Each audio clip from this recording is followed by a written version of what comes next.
more than just wheat breeders and our field agronomist teams out there, we could share a story with upper leadership as we're stepping through hybrid wheat and where we're at.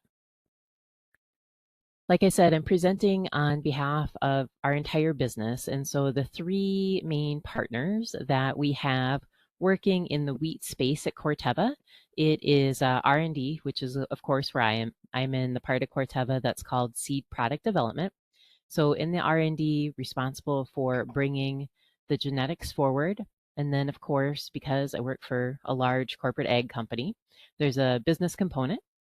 So the business wants to make sure that it makes how we're doing production, geographies that we're going into, and just where we can go with this in the short, mid, and long term. And then our real key partner, especially in hybrid wheat, is on the bottom, and that's our global seed operations.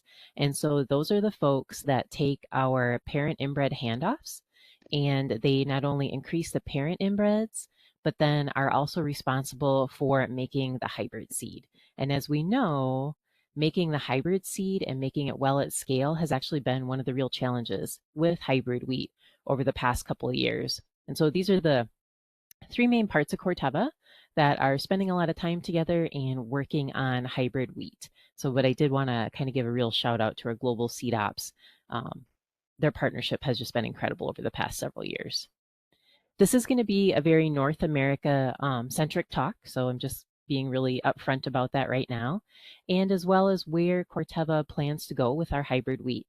So you'll see there's a map kind of on the left-hand side of your screen with the three major growing areas. And again, I'm limiting this to just the three main market classes. Acknowledge that there's several other market classes not represented well here. And then on the right-hand side of the screen is, of course, the map of Canada and the Canadian provinces. So with us at Corteva, we sell varietal soft red winter wheat today. So we sell wheat from Georgia up through Ontario. And while we are very excited about that and very proud of what we do there, we do not yet participate in the hard red winter wheat area or the hard red spring. And so those are two areas that we plan to enter with hybrids. So it's expanding our geography for us, and then of course, over time transitioning our soft red winter wheat acres as well.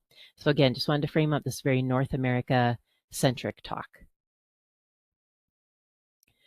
And then because I know I'm going to lapse into abbreviations and timelines, I wanted to be very upfront about that as well. So I'm going to talk again, kind of have our table on the screen here. The left-hand side, when I say hard red spring, soft red winter, hard red winter, those are the three main market classes that we plan to participate with in hybrids. If I lapse into abbreviations, my abbreviations are next. So it'll be HRS, SRW, HRW. And then as all of us on the phone and a video probably know, so those are based on the kernel texture, the kernel color, and then whether it is planted in the spring or whether it's planted in the fall. And I gave just some general timelines about when we harvest and the life cycle in months. Because as was mentioned in the introduction, I came from soybeans. Soybeans are amazing, right? You can have seed in 100 days. It is super easy. And I can grow soybeans all around the world. I can grow them in Argentina, in Chile, in Puerto Rico, and Hawaii. And it is a luxury that I took for granted until I got into winter wheat, when I realized that that opportunity is actually not readily available in the winter wheat classes. So all of us on the phone, I think, are familiar with that. But for me, coming out of soybeans many years ago, I was kind of horrified actually about how long it takes to grow winter wheat and just what that means for cycle times. It does push a person to be very inventive right on the front end of their pipeline on how they're handling things. But again, North America centric. If I lapse into acronyms, it will be due to this table right here. With hybrid wheat, I get the question occasionally. There's so much to work on and so much to do. And I think if folks that are starting into hybrid wheat or kind of wheat in general, you can have this feeling of, I have this wonderful varietal crop, right? And to make it go from varietal to hybrid, there is so much to solve. And a lot of it's around the genetics and the seed production.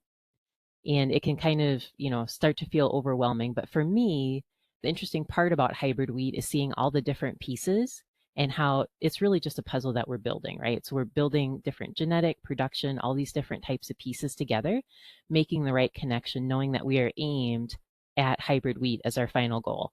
And so I'm going to spend the next many slides stepping up through kind of how we identified those puzzle pieces and things in general that we've done to start to solve and snap everything together so that we have a workable system that we can deploy at scale.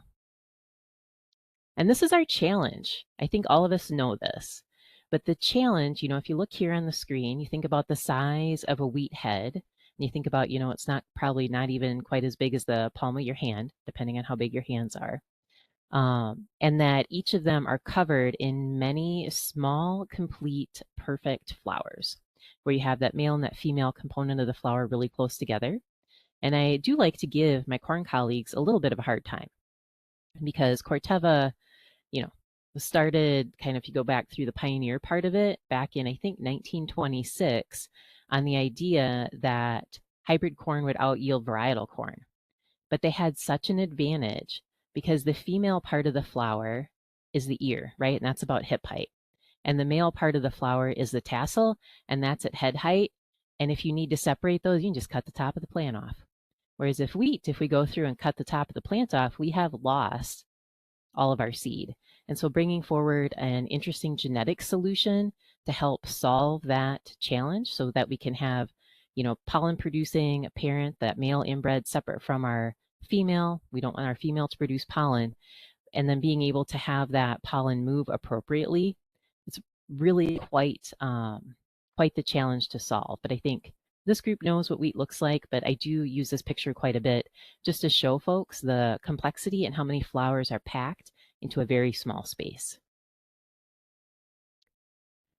And as I was thinking about this, I was home, my folks' farm in southern Minnesota. So I was home over Memorial Day. So this is a picture from my parents' farm. And this, I don't know if any of you have teenagers, but I do. And occasionally they are wonderful people, but they do drive you nuts. And so I had gone for a walk, and that's my folks' farm. You can kind of see the farm place in the background there. But as I was going for a walk, that grass hill area that I was standing on when I took the picture, that's actually the original dugout. So when the family came over in 1877, that first winter, they didn't have a house, right? So it was very common at that point in the prairies in Minnesota, in that area specifically, that you would find a hill that was big enough and you would dig yourself into the side of the hill. And then you can still see there's some indents in the side of the hill where the two windows used to be and a door. And the first family lived there for 2 winters before they could start building up into the farm site of what it is now. And I thought that is about 148 years of my folks still live on the home site of progress. And that progress came again from connecting ideas and making things move forward, but looking at the progress in 148 years I think is absolutely tremendous. And if you think about with hybrid wheat, it will not take us hopefully 148 years to get there, right? Because we know what we need to focus on, and it's really yield, sterility, and a decent production system. But I was thinking, think about the long arc of progress and what we have for technology now in hybrid wheat to really move those types of things along. And so what we started with at Corteva is wanted to get to know our final customer. And as I give a lot of things in PowerPoint, right? And as I put these together, if you type in like the PowerPoint icons and you say, give me a picture of a farmer, it gives you these two icons. And I have worked with thousands of farmers in my career. And I have met them wearing bibs. I've met them wearing hats. I've met them, leaning on pitchforks. But I have never, ever met a farmer that, number one, has a pitchfork as their only type of technology and is using that technology so incorrectly that they would have the pointy part up by their head. So I think just updating all of the assumptions to what the current standards are, just with our timelines in wheat, how long it takes to work through the crop. So with North America farmers, we know they use a lot more technology than a pitchfork, and we know that wheat breeding needs to follow suit. And so as I put a call out to some of my agronomist friends, said, hey, do you got any pictures, inside the cab? What are things looking like these days? This is one of the pictures that came back through. So this is from a farmer in Oklahoma. And you can see it's an older cab, it's been retrofitted with a couple of different screens, but you can see that there is a screen there for the GPS in the upper left part of your picture. And then there are some screens for the planter, where the planter's at in the field, seeding rate. And then because it's running on GPS, there is Netflix running on one of the other screens, right? So that's the kind of tech that is the norm and the expectation. And my dad is in his early 70s. His cab is not quite this high tech, um, but it's pretty close. So I would say this isn't a young farmer, old farmer, but just making sure that we are updated to current expectations and having wheat breeding operate under those same types of expectations. So as we were thinking about hybrid wheat, we wanted to make sure that our scientists are focused on what types of hybrids are necessary in the geographies of interest. And us at Corteva, we call that a product concept. And so our product concept is where we have defined goals. So we're looking at distinct product types that farmers use on their operation to fit a specific need. And so if we think about what a farmer would need, say, of spring wheat in North Dakota, quite different actually than what a West Central farmer or West Central Kansas farmer will need. So being really clear about each of our programs, knowing what they're aimed at, their main traits of interest, and then because this is wheat and not corn, we need to be pretty focused. Farmers don't want a lot of complexity in their wheat lineup. They want a very streamlined, widely adapted types of products on their farm. Where farmers will tolerate up to 5 or more corn hybrids, they're not going to tolerate 5 to 8 different wheat hybrids, right? We need to be really clear about the adaptation needs that our wheat hybrids have going forward. So product concepts are where we started, and we worked with our field sales team to help us filter through a lot of that. Once we had our product concepts aligned, then we looked at what pieces we already had at Corteva overall in wheat. And so we do have our existing varietal wheat business. We've been breeding wheat consistently for 55 years. We do have Corteva's hybrid crop model. As I mentioned, Corteva was founded on the idea that hybrid corn would out-yield varietal corn. And because of that, that idea that folks had back in the 1920s and 30s, farming worldwide looks very different today than it might have otherwise looked. And we've applied that hybrid crop model to several different crops as we've gone through our journey. You think about sorghum, and I think for Corteva, canola is our most recent crop to go from varietal to hybrid, and that was just in the early 2000s. And then with wheat specifically, within Corteva, we have what we call our proprietary hybridization system. So and I'll step through this in a couple of slides, but using something different than CMS. And again, if you put all this together, nothing like this has ever been done before. So for us, this is very exciting. Sometimes it can be slightly unnerving, right? Because anytime you do something different, people get a little nervous. But for us, really focused on building on what we have for our varietal wheat business, applying the hybrid crop model that we know works across a lot of different crops, and then putting the right hybridization system together with all of that to make it run. And our hybrid crop model, looks very similar, right? It's in general, it's a funnel, and you can shape your funnel however you want, wider, shorter, taller, skinnier, narrower. But for us, it's really broken into 2 parts. So that upper part, that is our inbreds, and that's where we're looking at many thousands of things, and we are completely genotype driven at that point. I'm going to spend a couple slides talking about our predictions, but that prediction framework and how that runs early on with our inbreds is really important, because the first time our material hits the field, it actually hits the field in a hybrid format. And so with our hybrids, once things hit yield trials, right, then we're a little more space constrained. So we have fewer things and are very phenotype driven at the bottom. And then as well, because of that early part, and we want to cycle very quickly through our germplasm, we have the early inbred development part centralized. We call it in general our nurseries, but that can include both field and greenhouse. And then the later part, that's where we're very localized. So we make a really clear distinction. We need to have localized on-farm testing for anything that has to do with the hybrids. And that's where some of our specialized phenotyping comes on board as well, things besides yield, things like lodging and other traits that we have of interest, but kind of having the two buckets of our inbreds and our hybrids and then centralized to localized is in general how all of our crops operate. I mentioned, I joined hybrid wheat in 2018, and canola had been the crop that had most recently gone through like heterotic group formation and you know, gone through the whole hybrid experience. And so when I joined, we had talked to the canola group previously and the team had set things up, but I was new. I come from soybeans and I wanted to learn a little bit more about canola. So I went up, visited him. Jay Patel was a very good canola breeder for us. And I went up to meet him in Ontario and I said, Jay, I really want to learn about, the thought process as you were setting up heterotic groups and what that looked like. And he comes in and he just whips down these two books. He goes, "This is not rocket science, Jess."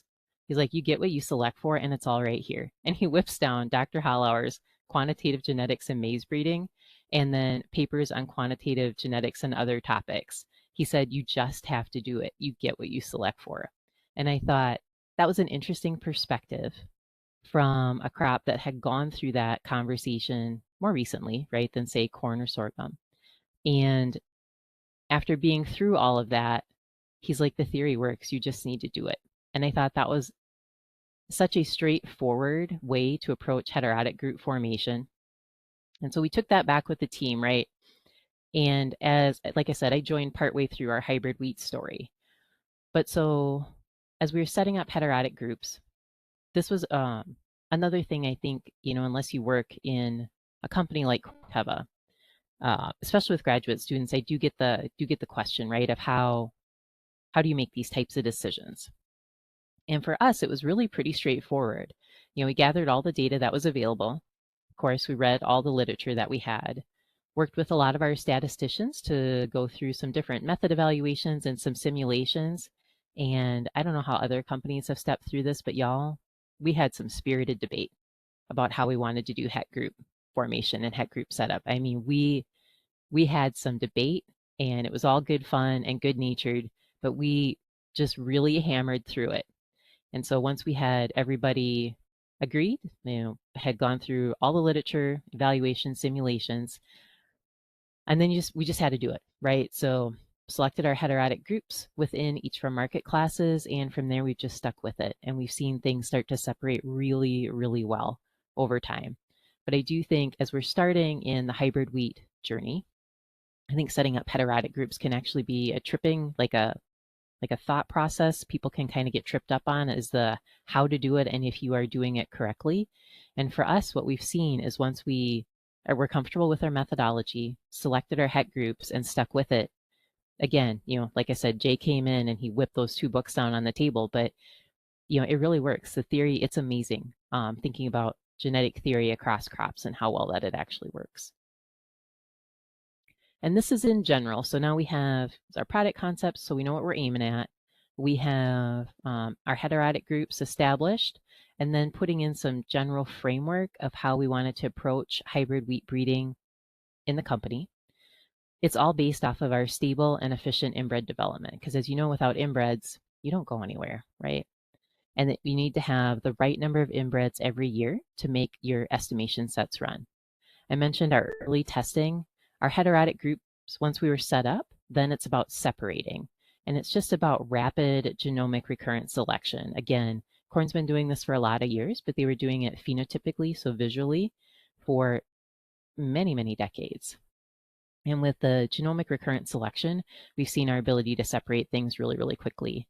And with that early testing, to get that het group read and then keep things moving apart, getting the maximum number of genetic combinations in yield trial testing right from the start every single year has been a real focus for us, so that seed production to get hybrid wheat in the field early on in our selection has been a real key for us. Of course, all of this is based with a parent trait focus. We set some height types of things, some anther density types of things, different traits that we're working on with our parents. That's part of that early stable inbred development, having that kind of selection as well, not just yield early on. And then our sterility conversion. So with our females, partway through our inbred development process, we do start them into what we call trait aggression. And so right now, that is how we are delivering our sterility conversions to make our hybridization process run, is starting that partway through our inbred development process. And then the final several years of yield trial testing, we are using the converted inbred, so we don't have any learning opportunities, right, that occasionally comes when things come out of trait aggression. But it's not exactly what you were selecting for. So we do want to have the last couple of years of field testing utilizing the converted inbreds. I know anyone who has a TI or trait aggression pipeline, it is great and it does great things. But in every crop, occasionally there's just a little bit of something as you're going through selection that makes it important to do those, for us at least, the last couple of years, utilizing what we call our final version of each of the inbreds as we test the final version of the hybrids. And so we've talked about, we have our funnel, right? So heavy genomic selection early on, centralized in our nurseries. And I did just want to share a couple pictures of what that looks like here at Corteva. You'll hear me repeat, stable and scalable, right? Because with hybrid wheat, having a consistent way to develop and deliver seed every time you need it is key to making the whole thing go round. And so that stable and scalable inbred development, our wheat inbreds, we've actually centralized that. So they start with a team that their job, again, is having the right amount of inbreds available per program at the right time for us to make selections. And with winter wheat, of course, sometimes it's as easy as working on what you're doing in vernalization to make sure things head really well. But that stable and scalable inbred development pipeline, and then being able to sample, of course, as we go through that to make our selections. I say that like it's easy, but we spent like 4 years getting to where we're at today. So that stable, scalable inbred development, all of you know, it is a real key to making hybrid wheat go round, at least for us. And then we had to solve some of the part as we look through working through the genome, because that is our basis of all of our breeding theory and selection. Some of the general pieces that we wanted to put in place for wheat that were missing, because the wheat genome was just published in 2018, so we needed to bring a lot of things in, match up with what we were doing already, and getting some proprietary pangenomes built in-house, doing some different work on genetic maps. For us, having a real scale our genotyping and auto scoring of that genotyping was really important. And then with the wheat genome, again, I come from soybeans where the genome is just laughably small, right? So understanding the structural complexity of the wheat genome and how we can use it and use it in selection and make sure that we understand what some of that structural complexity can look like. So there's a whole team that has been really integral for us because we decided that reciprocal recurrent genomic selection is how we wanted to separate het groups. Being able to do that well and at scale, just solving through some of these different things has been kind of a key for us. And then the off-season work. The greenhouse team, I want to give them props. They are amazing. So beyond what we do in our field nurseries, of course, there's a greenhouse component, which you see here on a picture of some of the crossing that was going on the day I happened to be over there taking a picture. But again, that stable and scalable part of this, being able to increase the number of seeds per plant while balancing our overall footprint, and then having spring wheat kind of pop in and out at different points in the cycle, our greenhouse team has been amazing. And I do want to just acknowledge all of the effort that that team has put in for us, again, on getting the right amount of seed in the right spot at the right time has really allowed all of our systems to run. And then as we move, so that's kind of some of the things that we've had to solve through on the inbred part. Again, centralized a lot of it, reciprocal recurrent genomic selection to make things run and separate our het groups. And now, once things hit the field, they do hit the field as hybrids. And so when we move out to the field, move into some of that specialized phenotyping on farm, my scientists are great, but just data. Love data. Data is the absolute favorite, right? And how we generate our data, that is out with our research centers. So this is kind of what it looks like.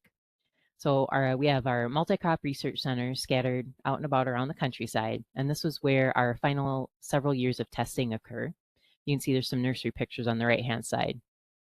But the phenotyping is focused primarily on yield, and then of course agronomics, with yield being one of the really important agronomic things besides disease that we work on.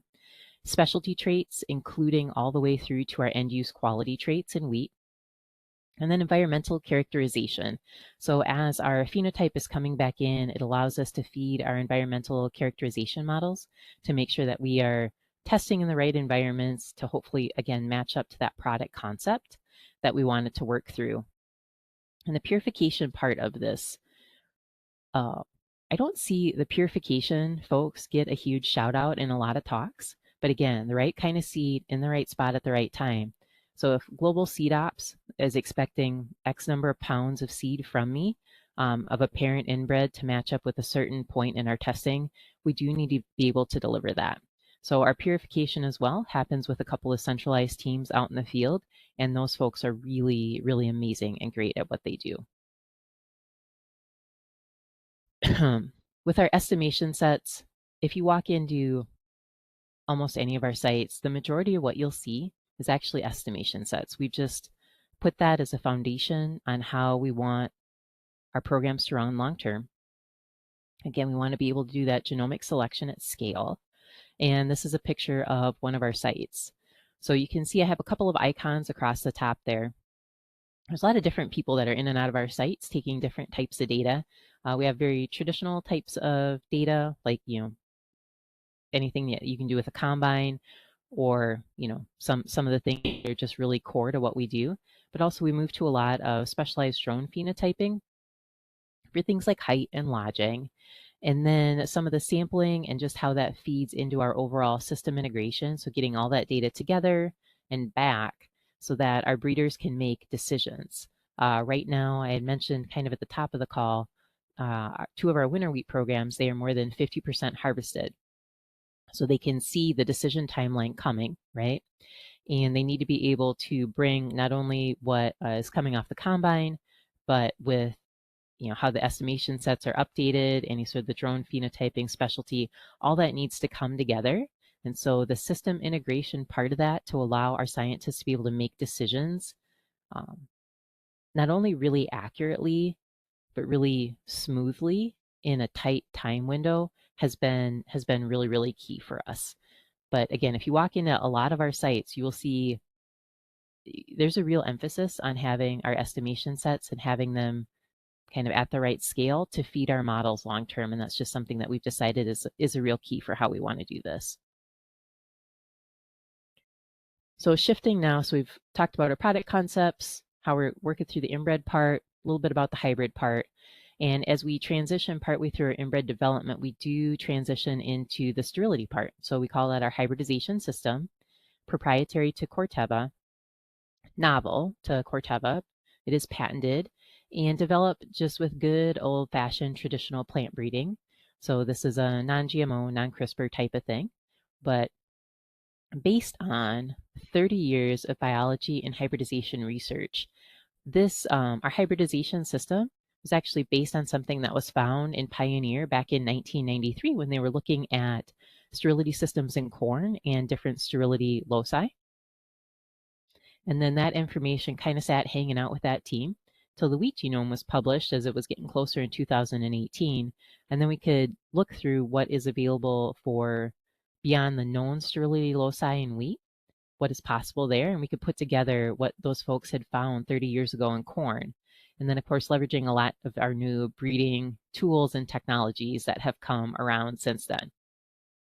And with hybrids, with varietal wheat, you need to produce one parent and you need to produce it really, really well. With hybrids, we need to produce 2 parents, produce it really, really well. And the hybridization system, of course, is focused on the female part of that. So our females are non-pollen producing, and then how we plant them with our males, right? That's how the hybrid wheat seed is available for farmers. And on the next slide, a little more detail about that. So to think to yourself that you want to use a hybridization system that's completely different than what the rest of the industry has tried before, That's not a decision that we made overnight. We didn't wake up one morning and decide to do that. We spent several years actually vetting out the idea of what we view as a breakthrough technology to enable that value creation. So we spent several years looking at comparing to what the leading system is, which in wheat is usually a CMS or cytoplasmic based sterility system, and then did the comparisons to make sure this was the route that we want to go down. What we see with Corteva's genetic system, so again, I mentioned it's non-GMO, it's also non-CMS. So it is not a CMS-based system. Selfishly, from a breeding perspective, it is stable in all of the germplasm environments and wheat classes that we've tested to date. So as we were working through CMS, occasionally we'd see some of our females or some of our males weren't working well in that system. And so with the Corteva system, we see really good acceptance across germplasm and environments. It, of course, makes it a little more efficient for us in the plant breeding process because we don't need to have like a built-in attrition rate that we had with CMS. And then with our parent production, we also see some real advantages because with our female parent, we just don't need as much land to produce our female parents as we were thinking that we were needing to do with CMS. And that, of course, allows us to scale a little bit better in our overall hybrid wheat production efficiency.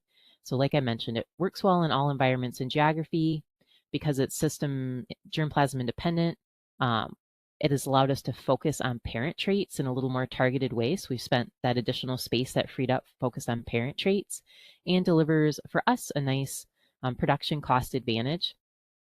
With our winter wheat especially, we can bring our females up to scale at least twice as fast using the Corteva system than what we could with CMS. Like I said, we spent a lot of years doing that side-by-side comparison and focusing on the female parent, what we could deliver there. So for us, we really think this is our breakthrough with hybrid wheat, is how we're going to deliver the sterility part in the female of the hybrid production system.